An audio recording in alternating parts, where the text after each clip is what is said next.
এই দেখো বলেছিলাম না আমার বর লেগে পড়েছে ক্যাকটাস লাগানোর জন্য। এই যে বাজার থেকে আসলো, এসে আবার শুরু করেছে। সব টবগুলো মাটি ভরছে, এমনকি দু একটাতে লাগানো হয়ে গেছে। মন দিয়ে এখন কাজ করছে, বুঝতে পেরেছো? রিপোর্টিং। হ্যাঁ, রিপোর্টিং করছে, তাও আবার সে ক্যাকটাসের। আর অন্যান্য গাছগুলো না, শীতের ফুল গাছগুলো আমার উপর দায়িত্ব দিয়ে দিয়েছে, ওগুলো নাকি আমাকে লাগাতে হবে। তো সেটা হচ্ছে আমি বলেছি কালকে, আর আজকেও ও যতটা পারে এই সব কাজগুলো সারছে। ওর কাজগুলো ও করছে, ও হচ্ছে ফুল গাছের দায়িত্ব নেই, ও দায়িত্ব আছে এইগুলো, নিজে নিজে দায়িত্ব নিয়েছে। বলো বলো, ভারী দুদিন গাছ লাগাতে এসে। আসলে আমি বলতে ভালোবাসি, মানে এখানে এটা লাগাও, ওখানে ওটা লাগাও, এখানে এটা করলে ভালো লাগে, ওটা ওখানে করলে এটা, ওরকম করলে ভালো লাগে।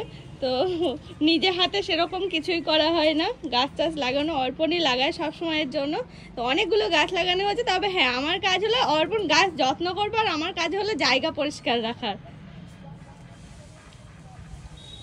এই গাছটা দেখো কত সুন্দর লাগছে। হ্যাঁ, আর ক্যাকটাস যদি কেউ নিতে চাও, অনেক চারা আছে, অনেক। তো কি করে দেবা জানি, অ্যাড্রেস পাঠাও পোস্ট অফিসের মাধ্যমে।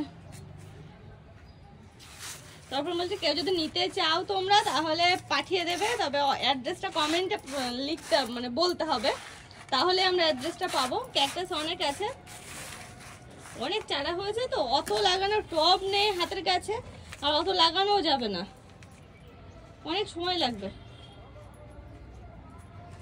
দেখো কি সুন্দর লাগে না দেখতে, এইটা দেখো না কত সুন্দর লাগছে দেখতে।